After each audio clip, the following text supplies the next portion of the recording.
Hier, j'ai envoyé ce message de 3 nids à mon fournisseur sur Alibaba et il m'a fait une réduction de 30% avec une livraison gratuite. Et les gars, ce que je vais vous montrer dans cette vidéo, quand vous allez vraiment les appliquer, vous allez faire sauter les fournisseurs sur Alibaba. Et voici exactement ce que je vais vous montrer dans cette vidéo, les messages types qu'il faut envoyer aux fournisseurs pour les faire sauter. En fait, les messages qu'il faut les envoyer pour avoir les produits de qualité et de meilleur prix. C'est exactement ce que je vais vous montrer dans cette vidéo. Alors préparez-vous même à faire des captures et de quoi noter en fait pour noter ces messages et vous allez aussi commencer par faire sauter les fournisseurs sur Alibaba. Alors sans plus tarder, je vais vous montrer l'écran de mon téléphone. Je vais vous montrer étape par étape quels sont les messages qu'il faut envoyer. Alors ici, je suis sur mon Alibaba, je suis dans mon compte Alibaba et j'ai déjà même le produit qu'on veut commander parce que j'ai plus le temps de chercher le fournisseur fiable qu'il faut. Alors, si vous venez de découvrir cette chaîne, ce que moi je vous recommande, c'est d'aller regarder nos précédentes vidéos. La première vidéo dans laquelle on a montré comment créer son compte Alibaba. La deuxième vidéo, nous avons montré les 5 erreurs qu'il faut éviter en tant que débutant sur Alibaba. Et la troisième vidéo, on a montré comment avoir le fournisseur fiable sur Alibaba.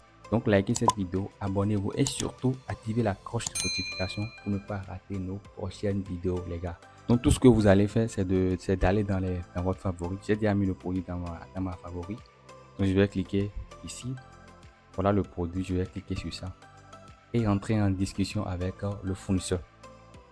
Alors, qu'est-ce qui se passe? Si vous êtes novice, vous venez de débuter sur Alibaba, et que vous allez directement entrer en contact avec un fournisseur, il y a des paramètres qu'il faut régler. Donc, je vais vous montrer premièrement quels sont ces paramètres et vous allez l'appliquer et commencer maintenant par discuter avec les fournisseurs sur Alibaba. Alors, qu'est-ce que je vais faire? Je vais cliquer sur le bouton ici, discuter en ligne. Voilà, vous allez cliquer là et directement, vous allez directement tomber ici. Donc, qu'est-ce qu'il faut faire? Vous allez cliquer sur envoyer d'abord et envoyer ce produit. Vous voyez? Et la deuxième chose à faire, c'est de régler les paramètres. Ici, maintenant, quand vous allez écrire le message en français, le fournisseur ne va pas vous lire en anglais. Donc, qu'est-ce qu'il faut faire? Il faut cliquer sur le bouton ici et vous allez maintenant dans paramètres de traduction. Vous cliquez sur paramètres de traduction. On dit traduire les messages reçus. C'est-à-dire quoi? Quand le fournisseur vous envoie le message peut-être en anglais ou en chinois, vous allez le traduire au français et le lire en français pour comprendre afin maintenant de répondre après au fournisseur en français et le fournisseur va vous lire en anglais. Donc c'est ce qu'on veut faire ici. Ils ont dit traduire le message reçu. On va cliquer sur le bouton là. La deuxième option, ils ont dit traduire les messages envoyés. C'est-à-dire quoi? Quand on va envoyer le message, notre message, on va souvent l'envoyer en français. Donc quand on va envoyer le message en français au fournisseur, lui va nous lire peut-être en anglais. Donc vous allez cliquer ici, traduire le message envoyé. Voilà, donc voilà ce que vous allez régler ici d'abord avant de commencer par discuter avec un fournisseur. Donc voilà, donc je vais cliquer maintenant sur appliquer. Donc oui, c'est appliquer. Voilà, c'est fini. Donc automatiquement, vous allez constater ici, ils ont affiché la traduction. Tapez ici pour traduire. Donc voilà ici. Ouais, non. Donc tout ce que vous allez écrire ici en français, ça va, le fournisseur va vous lire en anglais. Donc je vais écrire bonsoir. Vous voyez. Donc je vais envoyer, vous allez cliquer sur envoyer et le message est envoyé. Le fournisseur va vous lire en anglais là, en anglais là-bas. Vous avez envoyé en français mais le fournisseur va vous lire en anglais. Donc je vais lui envoyer le message miracle que je veux lui envoyer. Je vais maintenant, j'ai déjà copié le message. Je vais aussi afficher le message sur l'écran et vous allez aussi voir. Je vais faire coller. Voilà le message que je veux lui envoyer.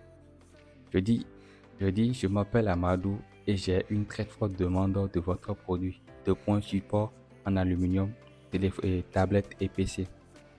Je prévois des commandes réguliers de 2000 unités par mois et je cherche un partenaire fiable pour mes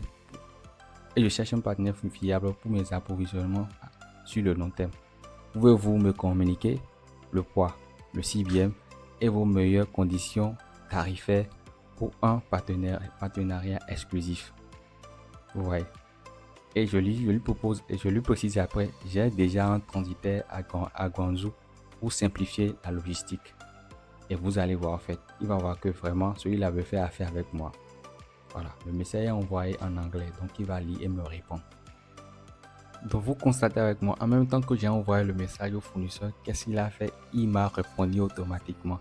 Laissons d'abord le message qui vient d'envoyer. Je vais envoyer le même message. Je vais envoyer le même message au second fournisseur parce que j'ai identifié 3 fournisseurs ici. Je vais envoyer le second message au second fournisseur. Je vais cliquer sur discuter maintenant. Alors qu'est-ce que je vais faire? Je vais copier aussi le même message et envoyer au fournisseur ici. Ouais. Et après, qu'est-ce que vous allez faire? Nous allons maintenant analyser la réponse des 2 fournisseurs. Moi, je vous recommande d'écrire jusqu'à 3 fournisseurs, 3 même 5 fournisseurs, et prendre le fournisseur qui vous propose la meilleure offre parmi les offres qu'ils vont vous proposer. Voilà, et j'envoie le message. Vous allez voir si ce fournisseur va me répondre. Pourquoi je fais cela? Moi, dans le message, j'ai précisé que je veux 2000 unités par mois. Mais ce n'est pas réellement ce que je veux. Dès que le fournisseur va me donner tous ces détails, je vais dire ok, d'accord. Mais pour le moment, je veux prendre peut-être 100 unités, histoire de partager ces échantillons dans des différentes localités, dans les villes où je veux opérer, pour qu'on essaye de voir en fait, l'authenticité ou bien la qualité du produit. Vous allez voir tout de suite le fournisseur va accepter. Et maintenant, vous allez lui exiger qu'il vous vende les 100 pièces là sur le produit auquel vous avez fait vous voulez faire, en fait, vous êtes entendu pour les 2000 pièces par mois là. Vous allez discuter avec lui pour que le fournisseur vous vend le produit à ce prix. Et il va accepter parce qu'il sait que vous êtes là pour faire du business avec lui à long terme. Après ça, pour livrer le produit de chez lui vers le transitaire, il faut payer les frais de livraison qui ne coûtent pas grand chose, peut-être 4 dollars. Vous allez dire que de faire la livraison gratuite. Il va accepter parce qu'il sait que vous êtes un partenaire à long terme. Donc voilà le type de message que vous pouvez envoyer aux fournisseurs sur Alibaba pour les faire sauter, pour qu'ils fassent des affaires avec vous, des bonnes affaires avec vous. Dans la prochaine vidéo, je vais vous montrer, il y a plusieurs types de messages que je vais vous démontrer dans les prochaines vidéos et que vous allez prendre note. Je vais même rédiger aussi un fichier dans lequel je vais vous partager ces différentes notes. Et là, vous allez faire des copies-coller et commencer par les envoyer aux fournisseurs. Donc ce sera tout pour cette vidéo. Si vous avez appris quelque chose dans cette vidéo, likez alors la vidéo, abonnez-vous et surtout activez la cloche de notification pour ne pas rater les prochaines vidéos. Et dis-moi depuis quel pays tu me suis. Je prendrai en compte le pays qui a plus commenté et je vais vous proposer un transitaire fiable de ce pays. Alors portez-vous bien et à la prochaine pour la suite de notre formation.